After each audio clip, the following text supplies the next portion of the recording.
വന്നു കഴിഞ്ഞാൽ നിന്നെ കൊന്നുകളയും എന്ന് പറഞ്ഞത്. ക്വാളിഫിക്കേഷൻ ഉണ്ട്. ബി ഉണ്ണികൃഷ്ണനെ ആര് താങ്ങി നിർത്തോ അതാണ് ക്വാളിഫിക്കേഷൻ. അങ്ങനെ എന്തിനു താങ്ങി നിൽക്കണേ? അതിൻ്റെ ആവശ്യം നെഞ്ചു വിരിച്ച് നിൽക്കണം. ഈ പൈസക്ക് എവിടെ നിന്ന് പറഞ്ഞത്?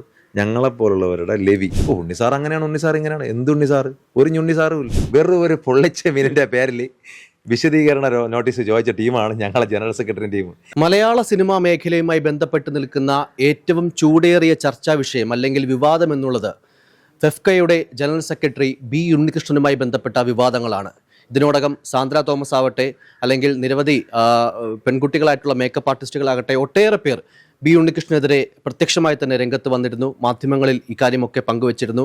എന്നാൽ ഈ വിവാദങ്ങളിൽ അല്ലെങ്കിൽ ഈ ഒരു അലിഗേഷനുകളിൽ, ആരോപണങ്ങളിൽ ആദ്യമായി മാധ്യമങ്ങളോട് പങ്കുവച്ച വ്യക്തി ഒട്ടേറെ മലയാള സിനിമകളിൽ ഫോട്ടോഗ്രാഫറായിരുന്ന ഷാലു പേയറാണ്. നിലവിൽ എന്താണ് ഇപ്പോഴത്തെ അവസ്ഥ? അതിനുശേഷം കുറച്ച് ഭീഷണി കോളുകളൊക്കെ വന്നു എന്നറിഞ്ഞു. ഇപ്പോഴെന്താണ് ഈ ഒരു സ്റ്റാറ്റസ് എന്താണ്? ഇപ്പം നിലവിൽ എന്താണെന്ന് വെച്ച് കഴിഞ്ഞാൽ സസ്പെൻഷനിലാണ്. പക്ഷേ ഇവർ എല്ലാവരുടെ അടുത്തും പറയണമെന്ന് വെച്ചാൽ ഇന്നലെ ഒരു പ്രസ് മീറ്റ് ഉണ്ടായിരുന്നു. ഇന്നലെ അവരൊരു പ്രസ് മീറ്റ് നടത്തി. അപ്പോൾ അതിൽ പറഞ്ഞതെന്ന് വെച്ചാൽ ഞങ്ങൾ എല്ലാ കാര്യങ്ങളും ചർച്ച ചെയ്ത് നടത്തും എന്നൊക്കെ പറഞ്ഞു. എന്നിട്ട് പറഞ്ഞ് ബി ഉണ്ണികൃഷ്ണൻ എല്ലാവരും കൂടെ ഒറ്റ ഒറ്റയ്ക്ക് ആക്രമിക്കണം. വളഞ്ഞിട്ട് ഈ വളഞ്ഞിട്ടാക്രമണം എന്ന് പറയുമ്പം അവരങ്ങനെ വളഞ്ഞ് നിൽക്കണമെന്നുണ്ടല്ലേ? ബി ഉണ്ണികൃഷ്ണനെ പ്രൊട്ടക്ട് ചെയ്ത് ഇവരെല്ലാം നിൽക്കണോണ്ടാണല്ലോ വളഞ്ഞിട്ട് ആക്രമിക്കുന്നത്. ഞാൻ പറഞ്ഞ അങ്ങനെ കടിച്ചിട്ട് കിടക്കേണ്ട കാര്യം എന്താണ്? ഇവർക്ക് അയാൾ തന്നെ ജനറൽ സെക്രട്ടറി വേണം നിർബന്ധം എന്താണ്? അത് ഞാനും പറയാൻ വന്നൊരു കാര്യം, അതായത് സാമാന്യ ബോധമുള്ളവർ ശ്രദ്ധിക്കുന്ന ഒരു കാര്യം, ഇത്രയേറെ വിവാദങ്ങൾ അല്ലെങ്കിൽ ഇത്രയേറെ ആരോപണങ്ങൾ ഒരു വ്യക്തി, അതും ആ ഒരു സംഘടനയുടെ ഏറ്റവും തലപ്പത്തുള്ള വ്യക്തിക്ക് നേരെ ഉണ്ടാകുമ്പോൾ സ്വാഭാവികമായിട്ടും അമ്മയിലടക്കം ഇങ്ങനെയുള്ള ആരോപണങ്ങൾ ഉണ്ടാകുമ്പോൾ അയാളെ മാറ്റി നിർത്തി അന്വേഷണം നടത്തേണ്ടതാണ് അതിന്റെ സ്വാഭാവിക നടപടിക്രമം. അതുണ്ടാവുന്നില്ല അല്ലേ? അതെ, ഞാൻ മാത്രമല്ല ഇയാളെ കുറിച്ച് പറഞ്ഞത്, വേറെ ഒരുപാട് പേരുണ്ട്. ഇപ്പം അമ്മയിൽ നിങ്ങൾ ആലോചിക്കണം, അമ്മയിൽ ഒരു ചെറിയ വിഷയം വന്നപ്പോൾ തന്നെ അവരപ്പം തന്നെ ഭരണസമിതിയെ രാജിവെച്ച് പുറത്തു പോയില്ലേ? മീൻസ് അതാണ് ശരിക്കും ചെയ്യേണ്ടത്. ഇവർ ചെയ്യേണ്ടതെന്ന് വെച്ച് കഴിഞ്ഞാൽ ഇപ്പം എന്താണ്, ബി ഉണ്ണികൃഷ്ണനെ മാറി നിന്നിട്ട് അങ്ങോട്ട് കാര്യങ്ങൾ നോക്കണം. അല്ലെങ്കിൽ പുതിയ ആൾക്കാർ പറഞ്ഞു, ഇതിപ്പോൾ അയാളുടെ കുടുംബസ്വത്തൊന്നും അല്ലല്ലോ, ഇത് അയാളുടെ കുടുംബത്തിലെ കാര്യമല്ലല്ലോ, ഇത് ഒരു സംഘടനയാണ്, ഒരു യൂണിയൻ്റെ കാര്യമാണ്. അതായത് 1 ലക്ഷം രൂപയൊക്കെ കൊടുത്തിട്ട് അല്ലെങ്കിൽ 2 ലക്ഷം രൂപ കൊടുത്തിട്ട് ഇതിൽ മെമ്പറായി നിൽക്കണ പാത്രം കഴുകണതിൻ്റെയും ഈ പറഞ്ഞ രാവിലെ 6 മണി മുതൽ 9:30 മണി വരെ ചുമടെടുക്കണ വേണ്ട, ലൈറ്റ് ചുമക്കണ വേണ്ട, ആഹാരം കൊടുക്കാൻ നിൽക്കണ വേണ്ട, പാത്രം കഴുകാൻ നിൽക്കണമുണ്ട്, ആർട്ടിൽ വർക്ക് ചെയ്യണവരുണ്ട്. ആർട്ടിൽ വർക്ക് നിങ്ങൾ വിചാരിക്കും പോലെ ഭയങ്കര സിമ്പിൾ പരിപാടിയൊന്നുമല്ല. വലിയ സാധനങ്ങളൊക്കെ ചുവന്ന് കരിങ്കല്ല് പണിക്ക് പോണേക്കാളും അവൻ്റെക്കാളും വലിയ അവസ്ഥയിലൊക്കെയാണ് അവർക്ക് ജോലിയാണത്. അങ്ങനെയുള്ളവൻ്റെ സംഘടനയാണിത്, അല്ലാണ്ട് മുതലാളിത്ത സെറ്റപ്പിൽ നിൽക്കുന്ന സംഘടന അല്ല ഇത്. അങ്ങനെയുള്ളവൻ്റെ വിഷമം മനസ്സിലാക്കണമെന്നുണ്ടെങ്കിൽ ഞാൻ പറഞ്ഞതെന്ന് വെച്ച് കഴിഞ്ഞാൽ ഈ ഓരോരുത്തരും മാറി വരട്ടെന്നേ, മാറി വരുമ്പോൾ കാര്യങ്ങൾ അറിയാൻ പറ്റുള്ളൂ. അല്ലാതെ ഒരാൾ തന്നെ ഈ 10-16 വർഷം കടിച്ചതിൻ്റെ കാര്യം എന്താണ്? അയാളെ പ്രൊട്ടക്ട് ചെയ്യാൻ വേണ്ടിയിട്ട് കുറേ ആൾക്കാർ, നമുക്ക് ഇഷ്ടമുള്ള കുറേ ആൾക്കാർ അവരെ പ്രൊട്ടക്ട് ചെയ്യുന്നു. ഇന്നലെ വന്നിരുന്നിട്ട് അവർ പ്രസ് മീറ്റിൽ പറഞ്ഞായിട്ട് എന്താണ്, എൻ്റെ ജനറൽ സെക്രട്ടറി പറഞ്ഞതാണ് ഷാലു പേട് വാ പോയ കോടതിയിലാണ്. അതെ, നമ്മൾ വാ പോയ കോടതിയിലാണ്. കാരണം എന്ന് വെച്ച് കഴിഞ്ഞാൽ ഈ 10-14 പേര് വാ അടച്ചു വയ്ക്കുമ്പോൾ അവിടെ നമ്മൾ പറയണ്ടേ, പ്രതികരിക്കണ്ടേ, നമ്മുടെ കാര്യങ്ങൾ പറയണ്ടേ? എന്തുകൊണ്ടായിരിക്കും ബാക്കിയുള്ള മെമ്പർമാർ അവർക്കൊരു ആവശ്യം വരുമ്പോൾ എന്നെ വിളിച്ച് പറയണത്? അല്ലെങ്കിൽ അവർ പ്രതികരിക്കാത്ത എന്തുകൊണ്ടായിരിക്കും? അല്ലെങ്കിൽ അത്തരത്തിലുള്ള പ്രതികരണം പ്രത്യക്ഷത്തിൽ ഉണ്ടാവുന്നെങ്കിൽ ഇനി സിനിമയിൽ തന്നെ വർക്ക് ചെയ്യാൻ പറ്റത്തില്ല എന്നുള്ള പേടിയാണല്ലേ? മറ്റുള്ളവർക്ക് പേടിയുണ്ട്. മറ്റുള്ളവർക്ക് വെച്ചാൽ ബാക്കി മെമ്പർമാർക്കെല്ലാം പേടിയുണ്ട്. കാരണം അവരെല്ലാം സിനിമയിൽ വർക്ക് ചെയ്യാൻ വേണ്ടി പറഞ്ഞവരാണ്. എന്നെ സംബന്ധിച്ചെന്ന് വെച്ചാൽ നമ്മൾക്ക് ദേവസാജി വർക്ക് ചെയ്ത് മടുത്ത്. പക്ഷെ മറ്റവരെന്ന് വെച്ചാൽ അങ്ങനെയല്ല, അവർ എങ്ങനെയെങ്കിലും ഒരു പടം ചെയ്യാൻ വേണ്ടി നിൽക്കുന്നവരാണ്. അപ്പോൾ അവർക്ക് അവരവരുടേതായ കുറേ എന്താ പറയുക, അവരുടെ ജീവിതം അങ്ങനെ സ്വപ്നം കാണുന്നവരാണ്. ഇനി ഒന്നുകൂടി താങ്കളുമായിട്ട് ബന്ധപ്പെട്ട ഒരു വിഷയത്തിലേക്ക് വരികയാണ്. ശരിക്കും താങ്കളെ ഫെഫ്ക സംഘടനയിൽ നിന്ന് സസ്പെൻഡ് ചെയ്തുകൊണ്ടുള്ള നടപടികളിലേക്ക് കടക്കാനുണ്ടായ ഒരു കാരണം എന്താണ്? അല്ലെങ്കിൽ ഈ ഒരു നിങ്ങൾ തമ്മിലുള്ള ഒരു പ്രശ്നത്തിന് ഉള്ള കാരണം എന്താണ്? സിമ്പിൾ പരിപാടി. അതായത് ഞങ്ങളുടെ കൂട്ടത്തിൽ ഇക്കൂസ് രഘു ആലുവ എന്ന് പറഞ്ഞിട്ടൊരു മെമ്പറുണ്ട്. അപ്പോൾ പുള്ളി ബയല ചോദിച്ചു, ബയല മീൻസ് ഭരണഘടന ഭേദഗതി ചോദിച്ചു. ഇത് ചോദിച്ചതിൻ്റെ പേരിൽ പുള്ളി വൈസ് പ്രസിഡന്റ് ആയിരുന്ന ആളാണ്, പുള്ളിയും വൈസ് പ്രസിഡന്റ് ആയിരുന്ന ആളാണ്. അതെ, ഇപ്പൊ കമ്മിറ്റി മെമ്പറും ആയിരുന്നു. അപ്പോൾ ആ സമയത്ത് പുള്ളി ഇത് ബയല ചോദിച്ചു എന്നുള്ള ഒരൊറ്റ രീതിയിൽ പുള്ളി അങ്ങ് പുറത്താക്കി. ഒരു വർഷത്തേക്ക് പുറത്താക്കിയതിന് ശേഷം ഇയാൾക്ക് സ്ട്രോക്ക് വന്നു. ഈ സ്ട്രോക്ക് വന്ന സമയത്ത് ഞാൻ പറയണ നമ്മൾ ഈ വ്യക്തിപരമായ ഒരു ഈഗോ പ്രശ്നങ്ങളൊക്കെ അങ്ങ് മാറ്റി വെച്ചിട്ട് അയാൾക്ക് സംഘടന ഒരു സഹായം ചെയ്യണം. അപ്പോൾ പറഞ്ഞതെന്ന് വെച്ച് കഴിഞ്ഞാൽ അയാൾ ലെറ്റർ കൊടുക്കാനായി. അപ്പോൾ ICUവിൽ കിടക്കുന്ന ഒരാൾ എങ്ങനെ ലെറ്റർ എഴുതും? അതായത് അവശനിലയിൽ കിടക്കുന്ന ഈ വ്യക്തി തനിക്ക് ഇങ്ങനത്തുള്ള സാമ്പത്തിക സഹായം ആവശ്യമുണ്ട്, അത് കണ്ടറിഞ്ഞ് ചെയ്യേണ്ട സംഘടന അങ്ങനെ ഒരു ലെറ്റർ ചോദിക്കുകയാണ്. അപ്പം ആ പുള്ളിക്കാണെന്നുണ്ടെങ്കിൽ നേരെ ഒന്ന് സംസാരിക്കാൻ പറ്റും. കാരണം സ്ട്രോക്കാണ്, ഒരു സൈഡ് മൊത്തം അടിച്ചു പോയതാണ്. അപ്പം അങ്ങനെ ഒരാളുടെ അടുത്ത് ലെറ്റർ തന്നാലേ സഹായം കൊടുക്കുള്ളൂ എന്നൊക്കെ പറയണത് അതൊരു അപ്പോൾ ഇതിനെതിരെ ഞാൻ പ്രതികരിച്ച്, നന്നായിട്ട് പ്രതികരിച്ചു. അപ്പോൾ എന്താ വെച്ചാൽ ഈ ബാക്കിയുള്ള 14 പേരും കൂടെ ചേർന്നിട്ട്, മൊത്തം 14 പേരും, അതിൽ ബാക്കിയുള്ളവർ ചേർന്നിട്ട് തന്നെ ശരി എന്നാൽ പിന്നെ അങ്ങ് പുറത്താക്കാന്ന് പറഞ്ഞിട്ട് അന്ന് തന്നെ അവരെന്നെ പുറത്താക്കി ഇങ്ങോട്ട്. ഇതിന് ഒരു കാരണം കാണിക്കൽ നോട്ടീസോ അല്ലെങ്കിൽ കൃത്യമായ ഒരു കാരണം പറയുന്ന ഒരു സമ്പ്രദായം ഒന്നും ഈ സംഘടനയിലില്ലേ? അങ്ങനെയല്ല, ഇതിൻ്റെ ഒരു സംഭവം എന്ന് വെച്ചാൽ ഇവർ ഈ കാരണം കാണിക്കൽ എന്നൊക്കെ പറയണതെന്ന് വെച്ചാൽ ഭയങ്കര രസമാണ്. ഇവരങ്ങ് തീരുമാനിച്ച ഒരു കാര്യം ചെയ്ത് കഴിഞ്ഞാൽ പിന്നെ വേറെ അപ്പീലൊന്നുമില്ല. ഇതിനിടയിലെന്ന് വെച്ചാൽ ഞങ്ങളുടെ ജനറൽ സെക്രട്ടറി, മീൻസ് ഞങ്ങളുടെ ഫെഫ്കയുടെ സെക്രട്ടറി എന്ന് പറഞ്ഞ ആൾ ഇന്ന് വരെ ഒരു സിനിമ ചെയ്തിട്ടില്ല മലയാളത്തിൽ. ഇന്നലെ അന്തസ്സായിട്ട് അയാളൊന്ന് നെളിഞ്ഞിരിക്കുന്നുണ്ട് പ്രസ് മീറ്റിൽ. പുള്ളി ഒരു സിനിമ ചെയ്തില്ല. ഒരു സിനിമ ചെയ്യാത്ത ഒരാൾക്ക് എങ്ങനെ ഈ സിനിമയിൽ നടക്കുന്ന കാര്യങ്ങൾ അറിയാൻ പറ്റും? ഞങ്ങളുടെ വിഷമങ്ങൾ, ഞങ്ങളുടെ ബുദ്ധിമുട്ടുകൾ എങ്ങനെ അറിയാൻ പറ്റും? പുള്ളി ആക്ച്വലി ഫോട്ടോഗ്രാഫറല്ല, പുള്ളി ഫോട്ടോഗ്രാഫറാണ്. പുള്ളിക്ക് സ്വന്തമായിട്ട് സ്റ്റുഡിയോ ഉണ്ട്, പുള്ളി ക്യാമറയൊക്കെ റെൻറ്റിന് കൊടുക്കുന്നുണ്ട്, പുള്ളിയൊക്കെ വെൽ സെറ്റാണ്. അപ്പോൾ ഒരു സാമ്പത്തികമായി മുന്നോക്കം നിൽക്കുന്ന ഒരാൾക്ക് സാമ്പത്തികമായി ഒന്നുമില്ലാത്തൊരുത്തിൻ്റെ അവസ്ഥ എങ്ങനെ മനസ്സിലാവും? ഇപ്പം എന്നെ സംബന്ധിച്ച് ഞാൻ എല്ലാവരുടെ കണക്ട് ചെയ്യണമെന്ന് വെച്ച് കഴിഞ്ഞാൽ ഞാൻ അത്രയും ലോ ലെവലിൽ നിന്ന് വന്നതാണ്. ഇപ്പോഴും ഭയങ്കര ഹൈ ലെവലല്ല. നമ്മളിങ്ങനെ ഇങ്ങനെ ജീവിച്ചു പോകണമെന്നേ ഉള്ളൂ. അപ്പോൾ നമുക്കറിയാം മറ്റുള്ളവരുടെ വിഷമം എന്താണെന്ന്. അതുകൊണ്ടാണ് ഓരോരുത്തർ എന്നെ വിളിച്ചിട്ട് ശാലിച്ചേട്ടാ ഈ കാര്യത്തിൽ ഒന്ന് എന്നൊക്കെ പറയുന്നത്. ഈ ഒരു പ്രശ്നത്തിന് ശേഷം ശരിക്കും ബി ഉണ്ണികൃഷ്ണൻ ശാലു പേടനെ വിളിച്ച് സംസാരിച്ച രീതി എന്തായിരുന്നു? അതെന്താണ് പറഞ്ഞതെന്ന്? ഞാൻ ഇപ്പോൾ ഒരു പടം ചെയ്തുകൊണ്ടിരിക്കുകയായിരുന്നു. ആ നിൽക്കുന്ന സമയത്ത് കൺട്രോളർ എന്നെ വിളിച്ചിട്ട്, ശാലു നിങ്ങളിപ്പോൾ പോകണം, ഇല്ലെങ്കിൽ ഇപ്പോൾ പടം നിൽക്കുമെന്നൊക്കെ പറഞ്ഞു. ഞാൻ പടം നിൽക്കുമോ, ഞാൻ ഒന്ന് വിളിച്ചു കിട്ടണം എന്ന് പറഞ്ഞ ആളെ. അങ്ങനെ ഞാൻ ഫോൺ എടുത്ത് ഞാൻ വിളിച്ചു. ഞാൻ ഉണ്ണി സാറല്ലേ? അപ്പോൾ പറഞ്ഞ് അതെ, നിങ്ങളവിടെ നിൽക്കാൻ പാടില്ല, നിങ്ങൾ നിന്നാൽ ഇപ്പോൾ പടം നിർത്തും, നിങ്ങളടുത്ത് പടം ചെയ്യാൻ ആര് പറഞ്ഞു? ഭീഷണിയുടെ സ്വരമായിരുന്നു. ഞാൻ ഈ പടത്തിൽ ജോയിൻ ചെയ്ത് 3-ാമത്തെ ദിവസമാണ് എനിക്ക് സസ്പെൻഷൻ നോട്ടീസ് പറഞ്ഞത്. എൻ്റെ കാരണം ഇത് തന്നെ, ഈ കൂടുണ്ടായിരുന്ന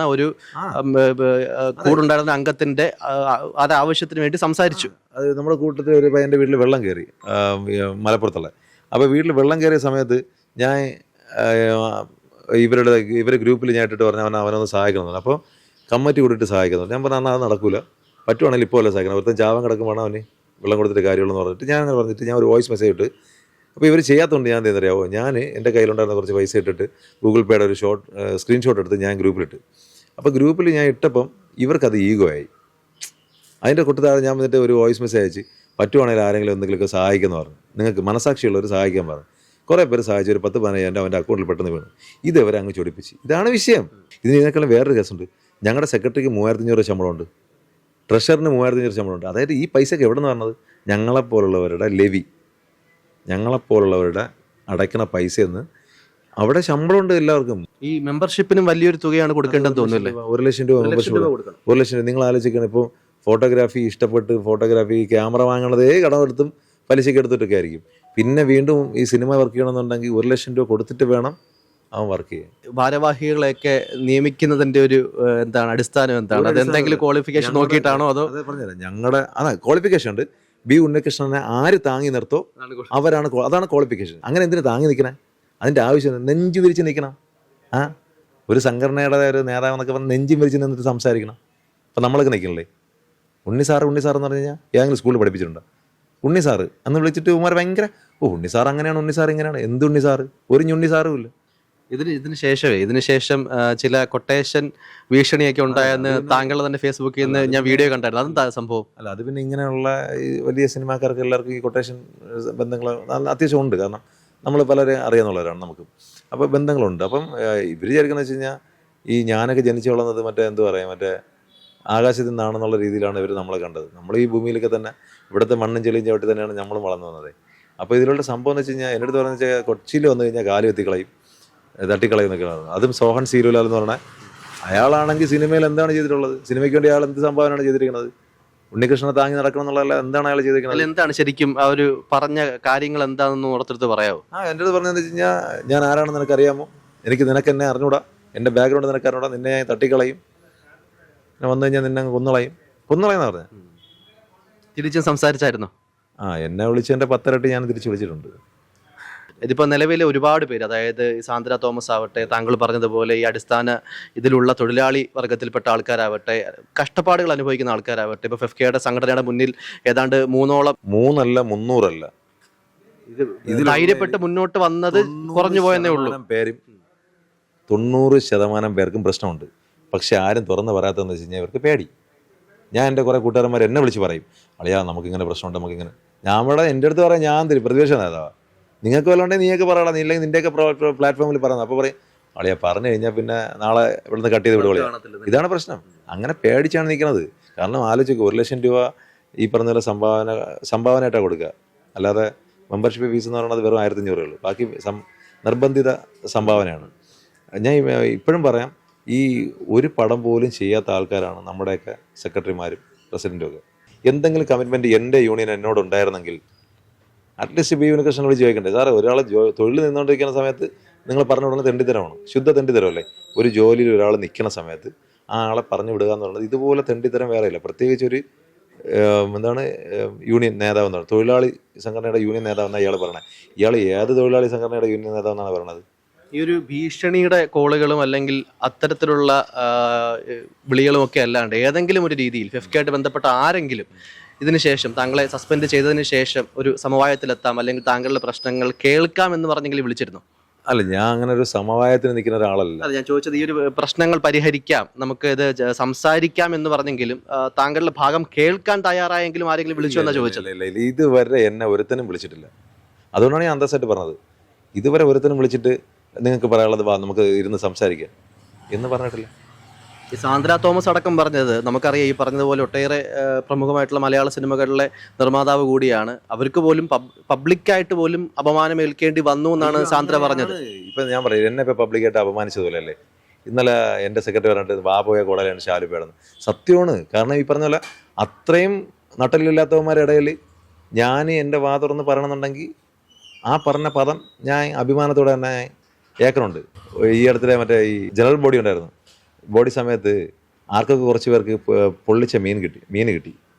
അപ്പം ഇയാൾ ചോദിച്ച് അതെന്തേ നമുക്കൊന്നും മീനില്ലേ എന്ന് ചോദിച്ച്, അതിൻ്റെ പേരിൽ വെറും ഒരു പൊള്ളിച്ച മീനിൻ്റെ പേരിൽ വിശദീകരണ നോട്ടീസ് ചോദിച്ച ടീമാണ് ഞങ്ങളെ ജനറൽ സെക്രട്ടറി ടീം.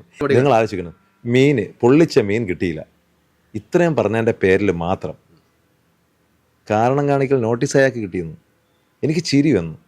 ഇത്രയും ബാലിശമായ ഒരു സംഘടനയിലാണല്ലോ ദൈവമേ ഞാനൊക്കെ പോയി തല വെച്ചെന്നുള്ളതാണ്. ഇനിയിപ്പോൾ എങ്ങനെയാണ് മുന്നോട്ടുള്ള തീരുമാനങ്ങളൊക്കെ എങ്ങനെയാണ്? മലയാള സിനിമ ഇനി സിനിമ ചെയ്യിപ്പിക്കുമ്പോൾ ചിലപ്പോൾ ഇനിയും ബന്ധപ്പെട്ട് നിൽക്കുകയാണെന്ന് പറഞ്ഞാൽ ഇനിയും ഭീഷണികളൊക്കെ വരാനുള്ള സാധ്യതയില്ലേ? ഞാൻ പറഞ്ഞതെന്ന് വെച്ചാൽ നല്ല നട്ടലുള്ള പ്രൊഡ്യൂസർമാരുടെയും നട്ടലുള്ള ഡയറക്ടർമാരുടെ പടം മാത്രമേ ഞാൻ ചെയ്യണുള്ളൂ. അങ്ങനെയുള്ളവർ കൃത്യമായിട്ടും അവർക്ക് നല്ല എൻ്റെ വർക്ക് വേണം, ഞാൻ വർക്ക് ചെയ്യണമെന്ന് താല്പര്യമുണ്ടെങ്കിൽ മാത്രമേ ഞാൻ പോയി ചെയ്യുള്ളൂ. എന്തായാലും എനിക്ക് 2-3 വിളികൾ വന്നിട്ടുണ്ട്. ഈ അടുത്തിടെ തന്നെ നട്ടലുള്ള ഒരു ഡയറക്ടർ എന്നെ വിളിച്ചിട്ട് പറഞ്ഞ് നിങ്ങൾക്ക് പടം ചെയ്യാൻ ആഗ്രഹമുണ്ടെങ്കിൽ നിങ്ങൾ വന്ന് ചെയ്തോ. ഞാൻ പറഞ്ഞു സാർ എനിക്ക് സാറിൻ്റെ പടം ചെയ്യാൻ ആഗ്രഹമുണ്ട്, നിങ്ങൾ ധൈര്യമായിട്ട് വന്നെന്ന് പറഞ്ഞിട്ടുണ്ട്. എന്തായാലും ഞാൻ ആ പടം ചെയ്യും, ഞാൻ അതിൻ്റെ അപ്ഡേഷൻ ആ സമയത്ത് തന്നെ ഇടുകയും ചെയ്യും. എന്തായാലും ഫെഫ്കയെ വെല്ലുവിളിച്ചുകൊണ്ടാണെന്ന് അവർക്ക് തോന്നണേ അങ്ങനെ, ഇനി ബി ഉണ്ണികൃഷ്ണനെ വെല്ലുവിളിച്ചിട്ടാണെന്നുണ്ടെങ്കിൽ അങ്ങനെ വെല്ലുവിളിച്ചിട്ടാണെങ്കിൽ അങ്ങനെ അവർ ചിന്തിച്ചോട്ടെ. പക്ഷെ എന്തായാലും ഞാൻ പടം ചെയ്യും. അങ്ങനെ ചുമ്മാ തോറ്റ് പേടിച്ച് പോകാനൊന്നും ഇല്ല. ഒരു സംഘടനയുടെയും ബലമില്ലാതെ ഒരു ദിവസമെങ്കിൽ ഒരു ദിവസം ഞാനൊരു ലൊക്കേഷനിൽ പടം ചെയ്തിരിക്കും.